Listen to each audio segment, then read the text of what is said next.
Hi everyone, in this video we are going to talk about why few people get a lot of opportunities or why few people are seen differently as compared to their counterparts. So this is not about technical skills or domain knowledge. This is about behavior.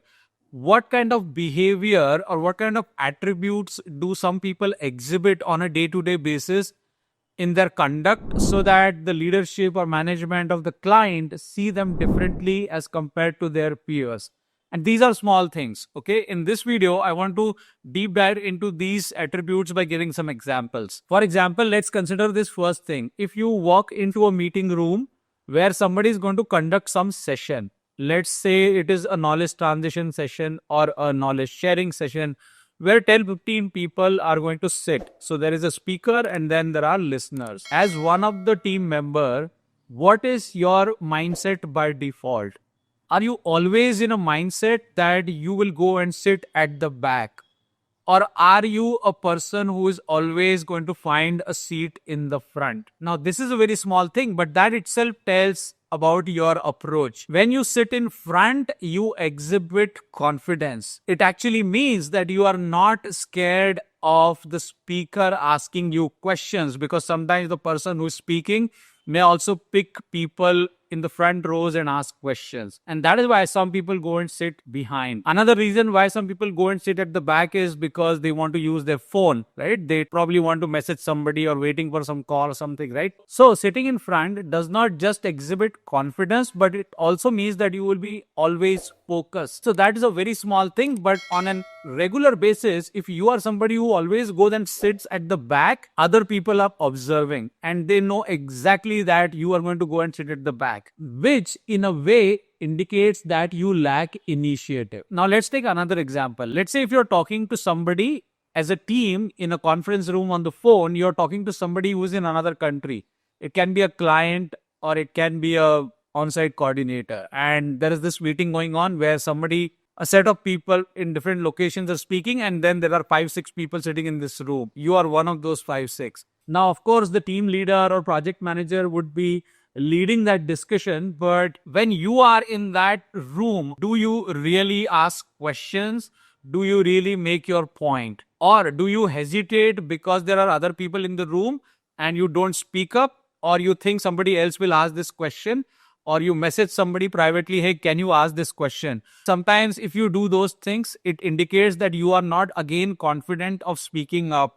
Even if you have a very strong point, you are relying on somebody else to do that. So that is example 2. Example number 3, if your boss gives some additional work which is beyond the project duties. If your boss comes up with some initiative or something which is way beyond what you regularly do, and boss comes and asks for a volunteer, are you somebody who's going to raise your hand and say, I am ready to volunteer? Or you are somebody who will say, no, I don't want to do this because it is going to take additional efforts. So this again shows that few people are always ready to grab that opportunity, even if it means that it is outside the project, but they want that opportunity because they know that in that particular initiative, they will be seen by a newer set of people or maybe senior people. And even if it is not directly related to the project, that visibility will be beneficial in future. All right. Another example, when you are speaking, when there is a meeting going on and you are explaining something, and all of a sudden somebody raises the hand, or without raising the hand, somebody just starts to interrupt you, or somebody starts to make another point which is not relevant with this discussion. The point may be important, but it is not relevant with the discussion. So as a speaker, do you entertain them, or do you calmly or politely stop them and then tell them, we can park this question, we can take this point later, because right now we are in a flow, and first we will complete this discussion and then we'll come to you.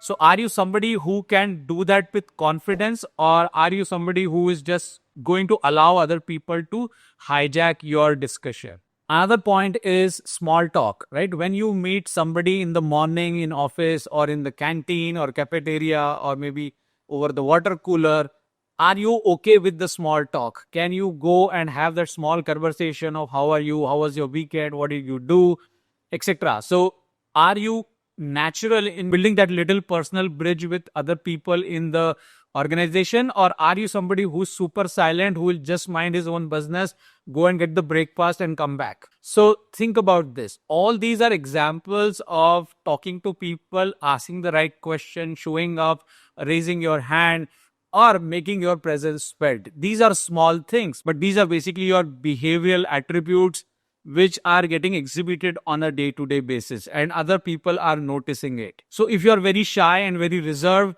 of course you will feel very awkward to break the ice and start to do these things. So I'm not saying that you should change overnight, but what I'm trying to tell you is, on a day-to-day basis, make these little improvements. Push yourself into conversations.